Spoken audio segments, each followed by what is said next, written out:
Hello friends, welcome to my YouTube channel.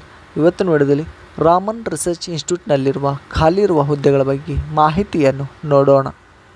ಹುದ್ದೆ ಹೆಸರು research assistant. ಒಟ್ಟು ಹುದ್ದೆಗಳು 4. ಉದ್ಯೋಗ ಸ್ಥಳ ಕರ್ನಾಟಕದ ಬೆಂಗಳೂರಿನಲ್ಲಿ. ಅಭ್ಯರ್ಥಿಯು ಯಾವುದೇ ಮಾನ್ಯತೆ ಪಡೆದ ವಿಶ್ವವಿದ್ಯಾಲಯದಿಂದ MSc, MTech, BE ಅಥವಾ BTech ಪದವಿಯನ್ನು ಪೂರ್ಣಗೊಳಿಸಿರಬೇಕು.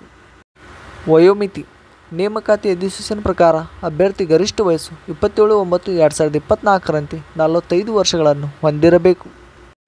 ಅರ್ಜಿ ಶುಲ್ಕ. ಅರ್ಜಿ ಸಲ್ಲಿಸುವ ಅಭ್ಯರ್ಥಿಗಳಿಗೆ ಯಾವುದೇ ಅರ್ಜಿ ಶುಲ್ಕ ಇರುವುದಿಲ್ಲ. ವೇತನ ಶ್ರೇಣಿ. ನೇಮಕಾತಿ ಅಧಿಸೂಚನೆ ಪ್ರಕಾರ ಮಾಸಿಕ 31,000 ರೂಪಾಯಿ ವೇತನವನ್ನು ನಿಗದಿಪಡಿಸಲಾಗಿದೆ. ಆಯ್ಕೆ ವಿಧಾನ. ಅಭ್ಯರ್ಥಿಗಳನ್ನು ಸಂದರ್ಶನ ಮೂಲಕ ಆಯ್ಕೆ ಮಾಡಲಾಗುತ್ತದೆ. ಪ್ರಮುಖ ದಿನಾಂಕಗಳು. ಆನ್ಲೈನ್ನಲ್ಲಿ ಅರ್ಜಿ ಸಲ್ಲಿಸುವ ಪ್ರಾರಂಭ ದಿನಾಂಕ 29/8/2024. ಆನ್ಲೈನ್ನಲ್ಲಿ ಅರ್ಜಿ ಸಲ್ಲಿಸುವ ಕೊನೆಯ ದಿನಾಂಕ 27/9/2024.